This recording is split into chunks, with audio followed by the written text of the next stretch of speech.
Waalaikumsalam warahmatullahi wabarakatuh. Alhamdulillah, wassalatu wassalamu ala rasulillah wa ala alihi wa ashabihi wa mawala, amma ba'd. Al-Mukarramun, para pemirsa bincang-bincang Maulid Nabi Muhammad SAW yang diselenggarakan oleh Lembaga Dakwah Nahdlatul Ulama Provinsi NTB yang berbahagia. Di kesempatan siang hari ini, alhamdulillah, telah hadir di tengah-tengah kita. Pertama adalah Bapak Akhdiansah, Sarjana Hukum Islam. Beliau adalah Sekretaris Wilayah Partai Kebangkitan Bangsa Provinsi NTB, sekaligus selaku anggota DPRD Provinsi Nusa Tenggara Barat dari Dapil Dompu dan Bima Berkarya. Dapil 6, NTB 6. NTB 6. Alhamdulillah, rahmatullah. Assalamualaikum Bapak. Waalaikumsalam warahmatullahi wabarakatuh. Yang kedua, hadir pula ilmuwan politik kita ini. Alhamdulillah, Bapak Dr. Asrin, tidak lagi pakai bajang sekarang, alhamdulillah ini. Dr. Asrin, beliau adalah dosen dari Universitas Mataram. Universitas Mataram, dan beliau adalah salah seorang dari pengurus teras Lembaga Dakwah Nahdlatul Ulama Provinsi NTB. Assalamualaikum Bapak. Assalamualaikum warahmatullahi wabarakatuh. Bapak dan Ibu rahimakumullah dan para pemirsa yang berbahagia. Hari ini bincang-bincang Maulid sengaja kita mengundang praktisi politik dan sekaligus juga ilmuwan politik. Tidak lain dalam rangka mengungkap satu sisi dari kehidupan baginda Nabi Muhammad SAW. Karena sebagaimana dimaklumi bahwa baginda Nabi Muhammad SAW adalah seorang talent, memiliki talenta yang luar biasa. Beliau adalah orang yang sangat luar biasa dilihat dari aspek manapun. Sejarah mencatat dalam kehidupan kita bahwa Daulah Madinah yang dibangun oleh baginda Nabi Muhammad SAW setelah beliau hijrah ke kota Madinah, 13 tahun berada di kota Mekah. Kemudian setelah jadi Nabi beliau hijrah, dan ternyata beliau baginda Nabi SAW bisa membangun sebuah daulah yang istilahnya Kiai Haji Ma'ruf Amin disebut sebagai Darul Mitsaq, negara kesepakatan, negara yang disepakati untuk didirikan oleh berbagai komunitas yang ada di tengah masyarakat kota Madinah itu. Masyarakat yang urban, masyarakat yang plural, yang bineka, tetapi dapat dipersatukan oleh baginda Nabi Muhammad SAW. Contoh yang sangat luar biasa. Dan Lembaga Dakwah Nahdlatul Ulama concern untuk membahas masalah ini karena LDNU NTB sebagaimana diamanatkan oleh Rais Am terdahulu Kiai Haji Ma'ruf Amin, bahwa dakwah itu harus mencakup 3 aspek.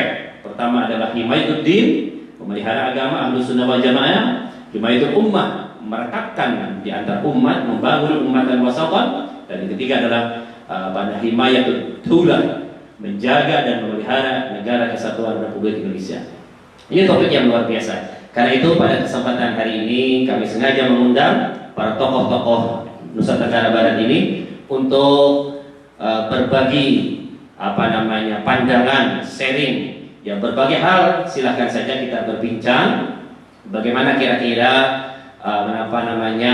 dalam pandangan Bapak Maulid Nabi ini dihubungkan dengan politik kebangsaan. Untuk kesempatan pertama saya persilahkan kepada yang terhormat Al-Mukarram Bapak Akhdiansah, Sarjana Hukum Islam. Dipersilakan Bapak. Baik, gak apa-apa ya? Bisa ya? Mungkin gak kedengaran. Oke, Assalamualaikum warahmatullahi wabarakatuh. Alhamdulillah saya bisa hadir di sini di LDNU, sebuah lembaga yang itu dimana bagian dari Nahdlatul Ulama yang membincang ya soal komitmen dakwah agar siar-siar keagamaan bisa tersampaikan oleh LDNU. Terus yang kedua, saya juga menyampaikan terima kasih atas sesi ini, di mana setiap hari saya selalu bincang kepada teman-teman soal gagasan politik kebangsaan ini, baik di level mahasiswa maupun di level masyarakat, bahkan di aktivitas keseharian saya sebagai anggota DPR. Mengapa ini penting? Karena memang keberadaan kita, kalau kita kembali sebagai seorang politisi santri, saya ini latar belakang santri, fraksi Partai Kebangkitan Bangsa, di mana partai yang didirikan oleh sejumlah ulama yang dalam kategori Nahdliyin itulah ulama-ulama khos yang makomnya itu tinggi dan sudah tidak bisa dibicarakan dengan akal dan pikiran. Jadi pandangan-pandangan beliau itu menjadi spirit bagi kami-kami anak muda dalam konteks politik.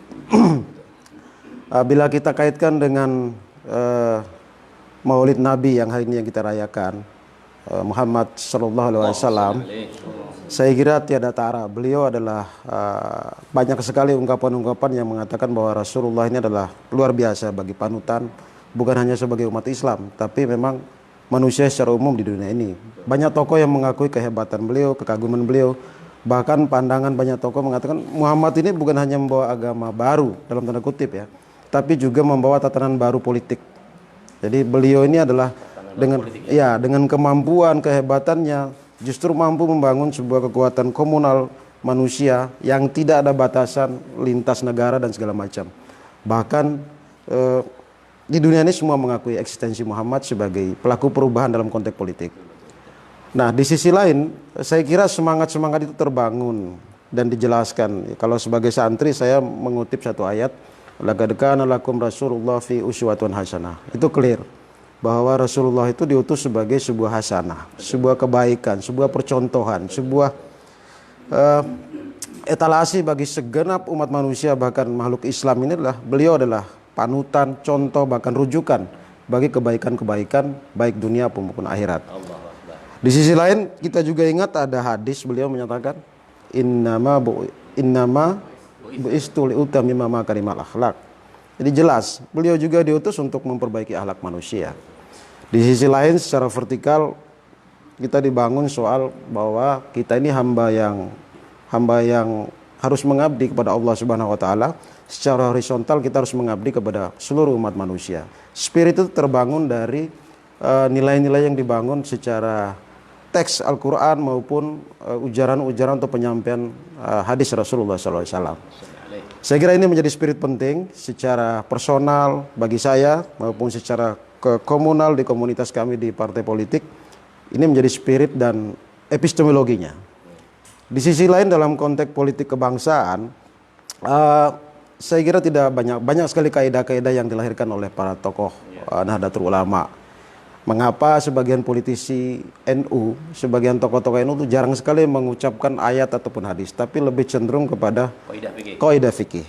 Karena memang dalam politik, dalam pandangan perspektif anak-anak muda Nahdlatul Ulama atau aktivis politik Nahdlatul Ulama itu, ya politik kalau diterjemahkan ini siasah. Siasah itu soal taktik, kemampuan, strategi untuk masolihul ummah. Jadi kaidah itu ada, saya kira kaidah-kaidah politiknya ada, bahwa segala kebijakan pemimpin itu adalah untuk kepentingan masyarakat. Jadi eksistensi sebagai politisi itu merujuk tadi Muhammad yang begitu luar biasa, lalu kita transformasikan sebagai aktivis politik, baik itu dalam konteks etika maupun konteks tarikh. Ini coba kita internalkan lalu kita praktekkan dalam seharian sebagai kebijakan politik. Saya kira insya Allah masolihul ummah itu bisa tercapai. Amin, Allahumma amin. Nah, sehingga politik itu ada dua hal menurut saya. Jikalau politik itu adalah kekuasaan, politik juga harus ada etika. Jadi kekuasaan itu direbut tanpa etika, maka akan cenderung Machiavelli kalau pandangannya beliau ini. Kalau dalam konteks politik Machiavelli itu kan apapun dihalalkan, Ustaz. Jadi selama kekuasaan itu bisa direbut, membunuh pun boleh. Menghina pun boleh, memfitnah pun boleh. Nah, dalam konteks politik yang beretika, politik kebangsaan, saya kira ini menjadi pakom-pakomnya. Nah, sehingga menurut saya ketika kita menganut politik kebangsaan ini, dia agak elastis, dinamis, tapi tidak oportunis. Orang cenderung menyatakan oportunis. Saya harus membedakan mana elastis, mana dinamis, juga mana oportunis. Jadi sesuatu yang berbeda. Jadi kalau elastis, dinamis itu adalah kemampuan menempatkan diri di mana saja, tetapi dalam konteks perjuangan ideologi masolihul ummah. Tetapi ketika oportunis, itu kemanapun bisa mendukung untuk kepentingan logistik. Ini cukup berbahaya. Nah, konteks politik kebangsaan di sisi lain karena itu penting akhlak, etika sebagai pakom perjuangan untuk masolihul ummah. Saya kira spiritual itu penting juga dibangun. Saya diajarkan di Nahdlatul Ulama itu, di teman-teman itu sejak kami mahasiswa, itu ada transformasi spirit nilai ketuhanan kepada diri kita. Itu yang disebut dengan antroposentrisme transendental. Jadi memasukkan nilai-nilai ketuhanan tadi sebagai aktivitas keseharian. Keadilan, kejujuran, kebenaran, itu adalah spirit dakwah politik yang bisa dibangun sebagai aktivis politik kebangsaan. Segera itu sebagai sebuah pengantar, Ustadz. Nanti kita bisa diskusi lagi. Demikian, terima kasih. Baik. Terima kasih, luar biasa sekali. Nah, mari sekarang kita dengarkan barangkali tanggapan atau apa namanya dari Dr. Asrin, ilmuwan politik kita dari Universitas Mataram. Silakan, Pak. Bismillahirrahmanirrahim. Assalamualaikum warahmatullahi wabarakatuh. Waalaikumsalam. Alhamdulillah. Terima kasih kepada Bapak Ketua LDNU NTB, Provinsi NTB, Bapak Kiai Haji Gustiwan Saputra. Nah, jangan lupa Saputranya ya. Jadi alhamdulillah bisa bergabung kita bisa bergabung di acara bincang-bincang LDNU, dan juga ada rekan dari legislatif ya, anggota DPRD NTB Bapak Ferdian SHI ya, jadi dari Partai Kebangkitan Bangsa. Baiklah, jadi menarik. Jadi memang kita berbincang-bincang tentang Nabi Muhammad SAW. Ya, mau tidak mau ini harus kita hayati benar bagaimana sosok kelahiran, kehadiran Nabi Muhammad SAW untuk menjadi generasi baru. Ya. Jadi generasi baru. Ya. Jadi saya istilahkan sebagai sebuah kebangkitan baru, ya, sebuah peradaban besar yang dirancang di Mekah itu ya luar biasa. Ya. Figur dan sosok yang sempurna, ya, dari perilakunya, ya, kemudian dari spiritualitasnya sudah oke, kemudian dari segi keturunannya juga, akhlaknya, sosialnya, dan leadershipnya itu luar biasa. Ini sosok yang sempurna. Jadi kontekstualisasinya dengan kehidupan kita sekarang ini menjadi sangat penting. Ya. Jadi di mana kita membutuhkan sosok-sosok politisi, ya. Jadi pegiat-pegiat politik yang benar-benar memiliki ideologi, ya, prinsip-prinsip perjuangan, ya, untuk menyelamatkan bangsa dan negara. Ya, jadi ini salah satu yang perlu kita tekankan, dan kelahiran Nabi Muhammad adalah sebuah kebangkitan baru. Ya, jadi kebangkitan baru di tengah peradaban yang sangat ada kebodohan, ya, ada kemiskinan, ya. Jadi itu terjadi luar biasa, ya. Jadi sehingga apa, ya? Jadi kita berharap bahwa dalam konteks, ya, politik sekarang ini, bagaimana kita menjadikan beliau itu, menjadikan Nabi Muhammad SAW itu sebagai sentral, ya, sentral tokoh, ya, politik seorang negarawan. Jadi sosok-sosok negarawan itu luar biasa. Bagaimana mendeklarasikan Piagam Madinah, ya, itu sampai menjadi mirip, ya, Piagam Madinah itu mirip dengan deklarasi human right, ya, yang ada di Amerika Serikat, ya, yang mirip sekali, ya. Jadi kemungkinan besar terjadi suatu adopsi, ya. Jadi kalau kita baca deklarasi human right yang dideklarasikan oleh Washington, ya, jadi Presiden Amerika Serikat itu luar biasa mirip dengan deklarasi Madinah yang mengajarkan pluralitas, ya, keragaman, ya, kemudian juga bagaimana demokrasi, ya, Islami itu dikembangkan. Nah, ini salah satu yang perlu kita tegaskan pada saat ini, momentum di mana sekarang politik, ya, menjadi salah satu bagian penting, ya, dalam kehidupan sosial kita. Jadi mau tidak mau, ya, jadi mau tidak mau politik ini sangat penting sekali ya.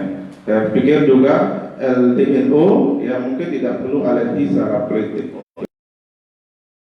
juga berkolaborasi, bersinergi juga dalam makna yang ya, jadi itu yang saya ingin tegaskan.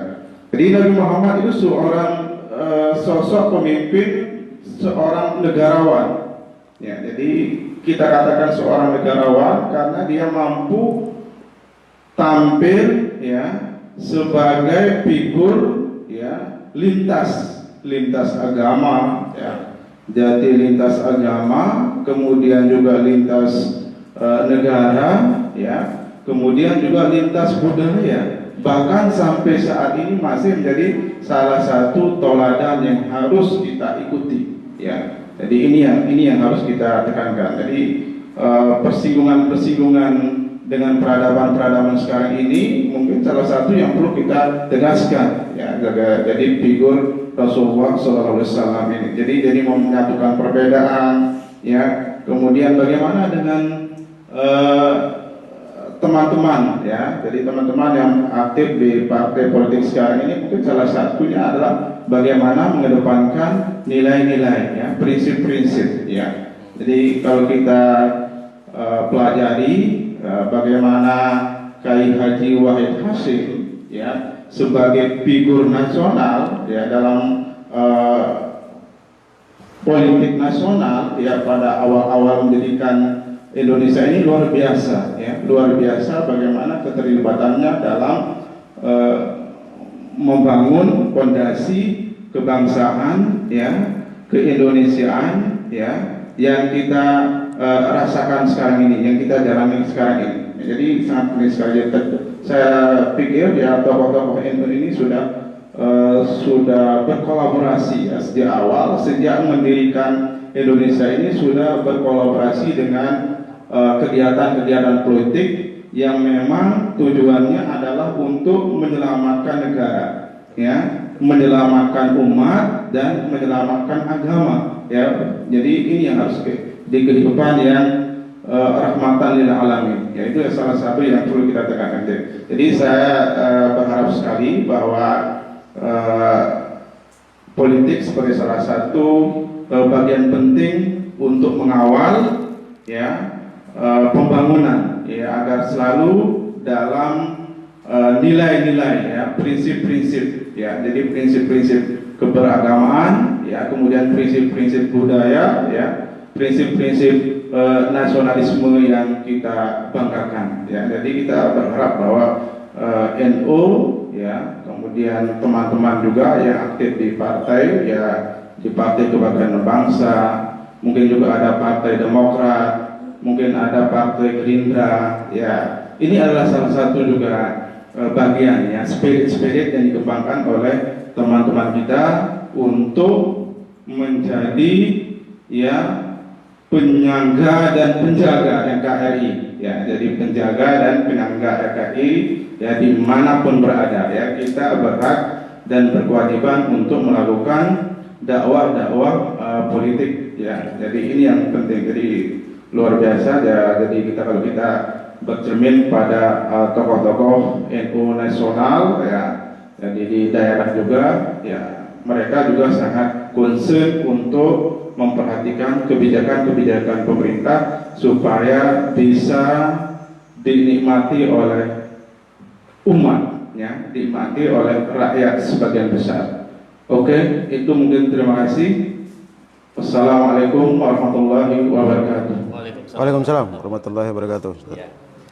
Terima kasih Bapak Dr. Asrin, luar biasa. Saya dahulu pernah ada yang bertanya kepada kami di Lembaga Dakwah Nahdlatul Ulama. Jadi kalau Nahdlatul Ulama konsen dengan politik kebangsaan, ada sebuah pertanyaan bagi mereka, bagi kebanyakan orang itu, bahwa sering sekali partai politik pada khususnya ini Pak Diarsa, ini suka memainkan peran-peran yang justru jauh dari masyarakat gitu. Jauh daripada jauh daripada kebutuhan yang real di tengah masyarakat. Seperti ada semacam jarak begitu. Partai politik berada di apa mercusuar, rakyat berada di bawahnya gitu, sehingga tidak nyambung ini. Nah, padahal kalau kita melihat ya dalam kajian tafsir ini ada Dr. Zainuddin Mansur, insya Allah itu sebenarnya kehadiran partai politik itu punya Pak, punya apa namanya, punya basis dalil yang kuat Pak. Ada sebuah ayat Al-Quran dalam surat Al-Imran kalau salah, Allah berfirman wa takum minkum ummatun yad'una ilal khair. Hendaklah ada di antara kalian yad'una ilal khair. Menarik sekali ungkapan Bapak tadi bahwa Partai Kebangkitan Bangsa ini partai yang dibangun oleh ulama. Ulamanya ulama khos. Kalau ulama khos pasti yad'una ilal khair. Cuma persoalannya begini Pak. Persoalannya itu adalah bahwa warga Nahdlatul Ulama kan berserakan di mana-mana begitu ya.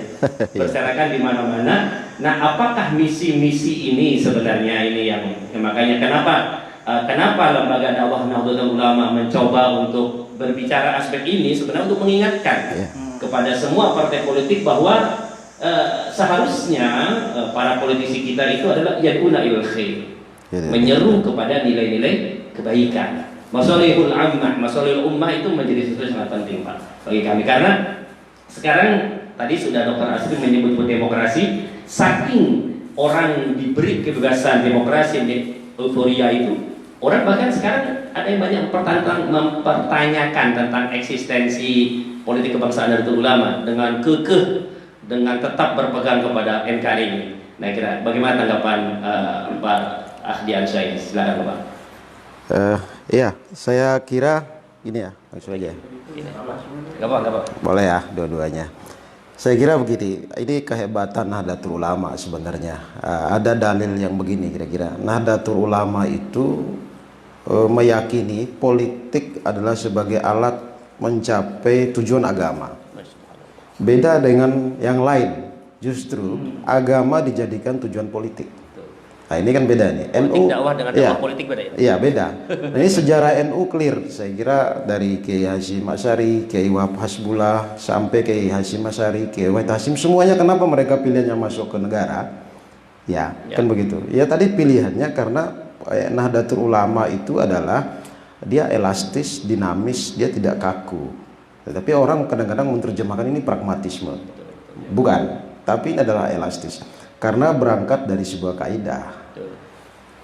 Tasarruful imam ala ra'iyah manutun bil maslahah. Ini clear kan? Jadi bahwa kebijakan seorang pemimpin itu harus untuk kepentingan masyarakatnya. Nah, ini maka masuk kepada negara untuk berpolitik, mau jadi bupati, mau jadi gubernur, mau jadi menteri, itu dalam konteks untuk maslahat umat. Jadi untuk menjalankan perintah agama masuk ke dalam politik. Nah, beda halnya kalau ruang politik ini tidak diisi oleh orang-orang baik, maka mudaratlah. Jadi kembali tarik kepada maqasidul syariah. Saya ingin bicara di situ. Jadi politik ini hadir adalah bagaimana menghindarkan masyarakat tidak diperlakukan oleh zalim oleh negara. Ini politik ini penting masuk. Kalau tidak kita kawal, tidak kita masuk, kezaliman itu akan terjadi. Terutama orang-orang hebat, khos seperti kiai-kiai, orang yang pandangan keagamannya sudah tuntas. Nah, dalam konteks siasah kita, saya di teman-teman di partai politik, Partai Kebangkitan Bangsa, itu memahami betul bahwa siasah itu berbasis kuliatul khams tadi. Maka syudul syariah ada 5 di situ kan. Jadi ada bahwa dalam setiap kebijakan politik yang kita kerjakan itu menjaga 5 prinsip. Hifzul makar, hifzul mal, hifzul fikir, hifzul din, hifzul mal, hifzul nasab. Jadi bagaimana menjaga kebebasan berpikir beragama, bagaimana menjaga agar setiap orang bisa mendapatkan harta, tidak perlu miskin, dijamin oleh negara. Bagaimana menjaga setiap orang itu bisa bebas berpikir, berkumpul dan berorganisasi. Bagaimana menjaga orang bisa meyakini keagamaannya. Bagaimana orang itu dijamin juga dia itu bisa hidup, punya anak pinak keturunan dijamin oleh negara bangsa. Nah, itulah maka sudul syariah dalam politik, kuliatul hamsah yang saya bilang tadi. Jikalau ini menjadi spirit yang tidak dibawa, maka dia akan kosong, oleng. Nah, seperti katanya Pak Dokter tadi, kalau standing posisinya tidak jelas, maka dia akan oleng. Dia hanya memandang politik hanya sebagai alat perebut kekuasaan, tidak punya sisi ideologis yang kuat untuk memperjuangkan kepentingan masyarakat umat. Nah, lagi-lagi Pak Ketua, Pak Kiai, dalam politik itu tujuannya jelas, tetapi standing position clear. kalau kita hanya ingin menjadi politisi sebagai anggota DPR hanya bergaya-gaya tampil lalu bisa ini, saya kira itu bukan target.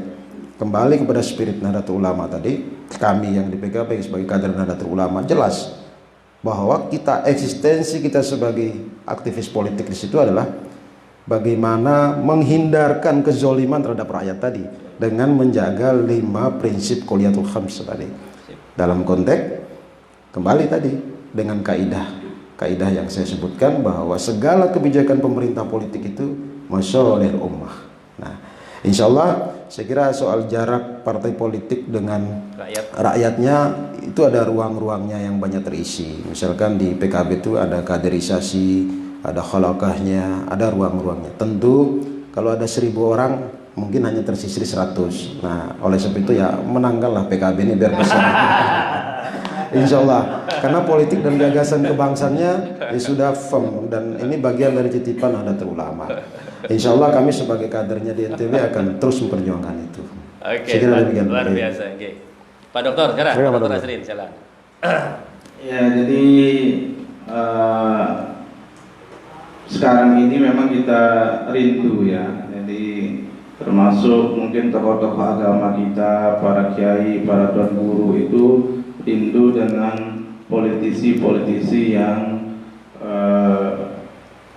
memegang teguh ya, jadi memegang teguh prinsip-prinsip nilai-nilai agama ya. Ini adalah kerinduan masyarakat dan kerinduan para tokoh agama ya. Jadi bagaimana laku ya, kemudian komitmen legislatif atau politisi itu bisa menjadi juga komitmen dan yang patut ditiru ya oleh masyarakat banyak ya.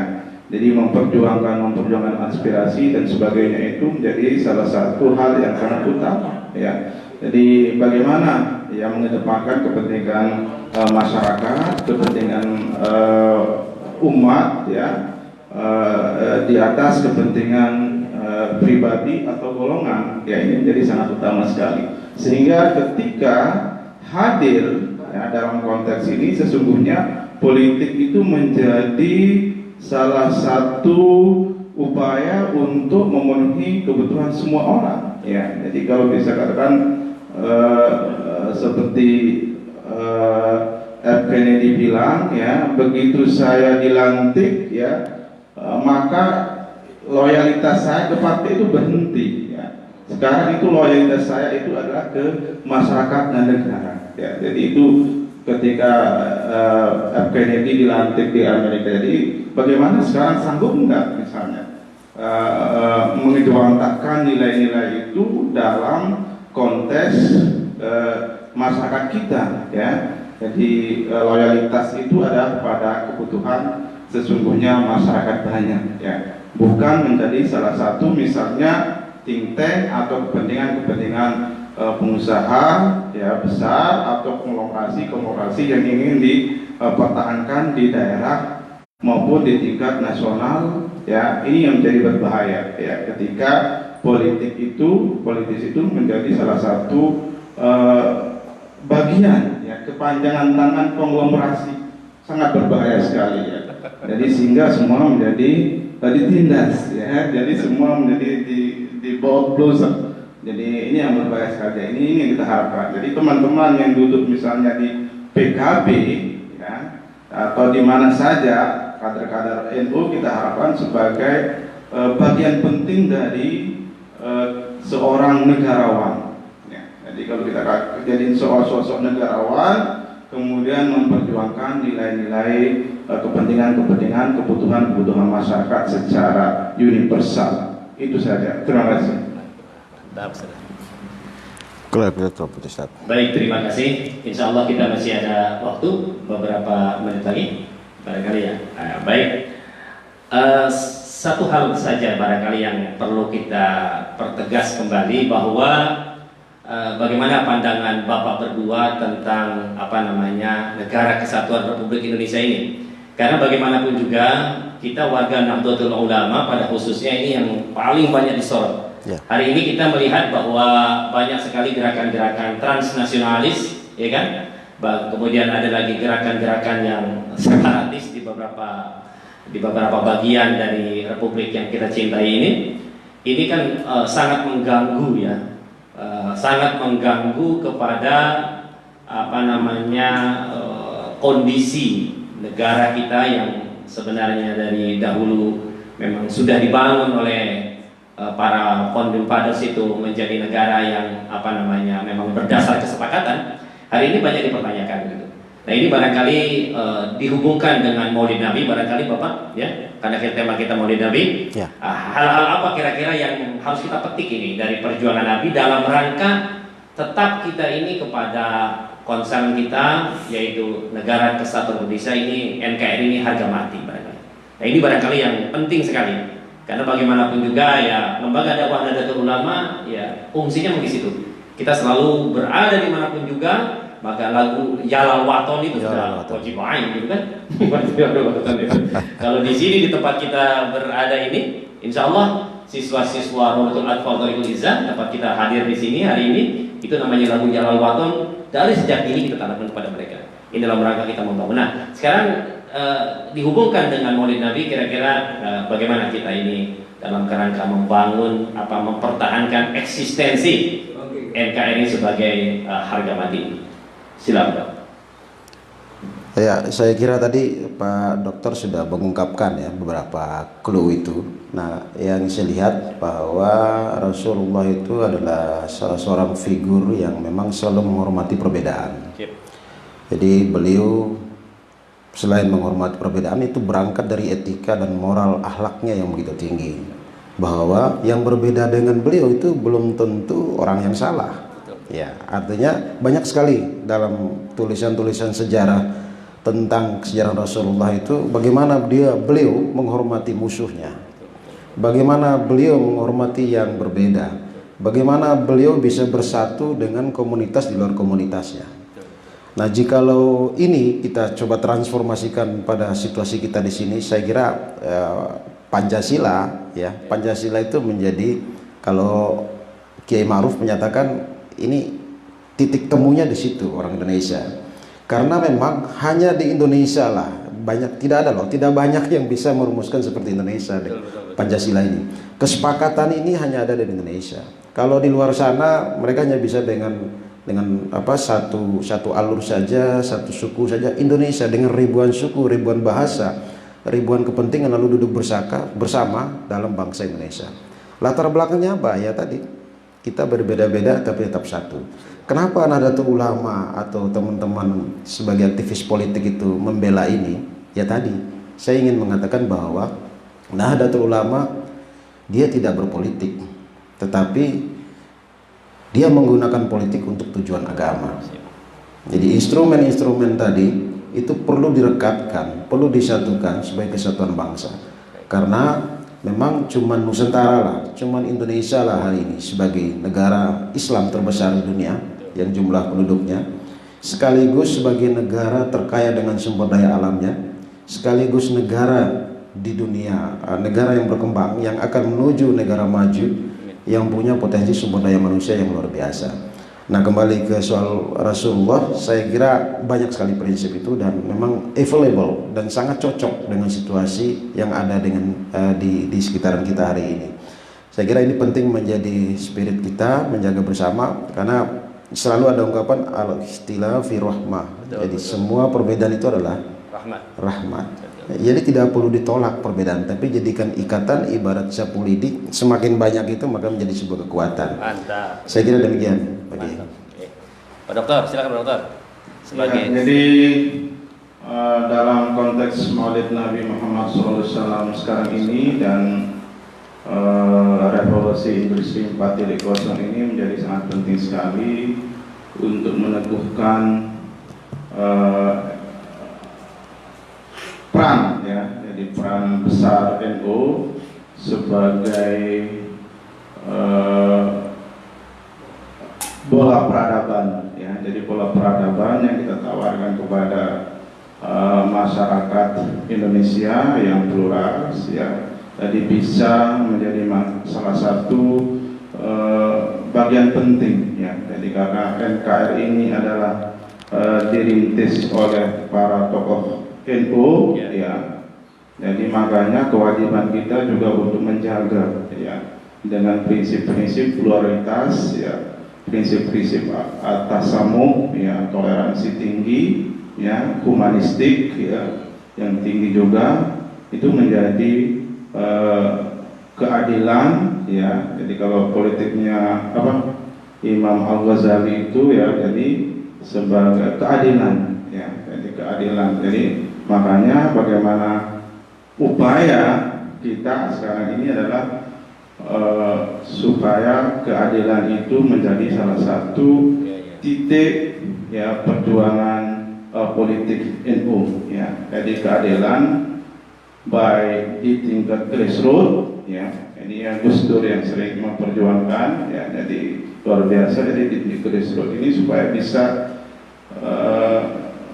merasakan, ya, menikmati bagaimana pembangunan nasional dengan pendanaan yang sangat besar ini bisa dinikmati oleh sebagian besar rakyat Indonesia, dan mereka sebagian besar adalah anggota NU, ya, jadi jamaah NU. Ya, ini harus kita perjuangkan, ya. Jadi mudah-mudahan dengan momentum Maulid ini juga kita mempunyai semangat baru, ya, kebangkitan baru, ya, kemajuan baru, ya. Jadi untuk menjadi NKRI yang lebih baik, ya. Jadi yang lebih baik lagi, yang lebih maju, itu yang kita harapkan, ya. Jadi kita berharap bahwa momentum ini sangat penting sekali, ya. Terima kasih.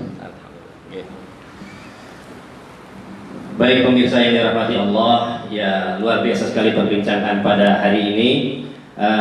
Barangkali karena waktu yang sudah tidak lagi bisa kita berdamai ini, satu hal barangkali yang bisa kami sampaikan sebagai closing dari acara kita bincang-bincang Maulid Nabi ini, bahwa banyak sekali sebenarnya nilai-nilai luhur dari baginda Nabi Muhammad SAW yang dipetik, dan dua hal yang terakhir dari dua tokoh kita ini. Pertama adalah dari Pak Ahdiansyah, adalah pertama, kalau kita memang mau tetap, ya, menegakkan politik kebangsaan kita ini dengan baik, NKRI ini harga mati, maka pertama adalah kita harus betul-betul menatap diri, betul-betul berakhlakul karimah. Khususnya adalah bahwa semua orang hendaknya menerima realitas bahwa kita memang berbeda.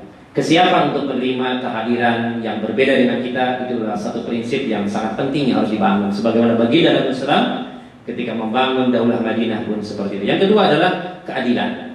Ya, keadilan tadi betul bahwa keadilan adalah hal-hal yang penting, dan barangkali tadi juga sudah diungkapkan. Yang ketiga adalah bagaimana politik itu adalah politik yang manutun bil maslahah. Ya, manutun. Jadi bagaimana politik didasarkan kepada kepentingan kemaslahatan orang banyak. Insya Allah dengan tiga hal tersebut, ya, dengan adanya penerimaan atas keberagaman, kemudian kesediaan untuk bersatu dalam perbedaan, kemudian yang kedua adalah menegakkan nilai keadilan, dan kemudian konser kepada maslahul ammah. Insya Allah dengan Maulid Nabi ini, insya Allah kita akan tercerahkan dan akan sadar bahwa NKRI betul-betul harus kita perjuangkan, dan ia menjadi harga mati buat kita semuanya. Demikian barangkali para pemirsa rahmati Allah, dan saya ucapkan terima kasih kepada Pak Ahdiansyah. Ya, luar biasa sekali. Ya, jangan sampai ini pertemuan yang pertama dan terakhir, Bapak. Jangan kapok, ya. Oh, jangan kapok, ya, Pak. Demikian juga Pak Dr. Asrin. Ya, beliau masih berbunga-bunga karena meninggalkan bajangnya ini. Tapi ternyata alhamdulillah hari ini, biasa di hari libur tidak bisa diganggu, tapi hari ini subhanallah mau diganggu. Ini hal yang luar biasa. Demikian, mohon maaf lahir batin, wallahul muwaffiq. Assalamualaikum warahmatullahi wabarakatuh. Waalaikumsalam.